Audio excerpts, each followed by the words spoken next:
नमस्कार, टीव्ही9 मराठीमध्ये आपल्या सगळ्यांचं स्वागत। मी निखिला, पाहतोय देश महाराष्ट्र आणि बुलेटिनची सुरुवात आताच्या मोठ्या बातमीने।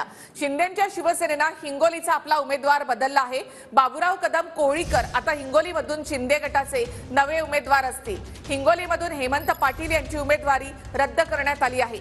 हेमंत पाटील यांच्याऐवजी बाबूराव कदम कोळीकर यांना उमेदवारी देण्यात आली आहे। हेमंत पाटील यांच्याविषयी भाजप आमदारांनी नाराजी व्यक्त केली होती। तसंच हिंगोलीची जागा भाजपला द्यावी अशी मागणी करण्यात आली होती। मात्र आता शिंदेंकडून आपला उमेदवार बदलण्यात आलेला आहे।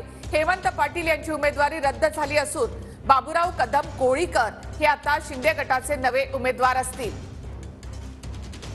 हिंगोलीचा उमेदवार बदलण्यात आलेला आहे। बाबूराव कदम कोळीकर कोण आहेत ते आपण पाहूया। 2014 ला हदगाव हिमायतनगर मधून त्यांना उमेदवारी देण्यात आली होती, मात्र त्यांचा पराभव झाला होता।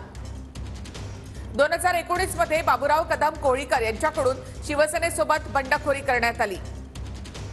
बंडखोरी करत हदगाव हिमायतनगर मधून कोळीकरांनी अपक्ष विधानसभा लढवली।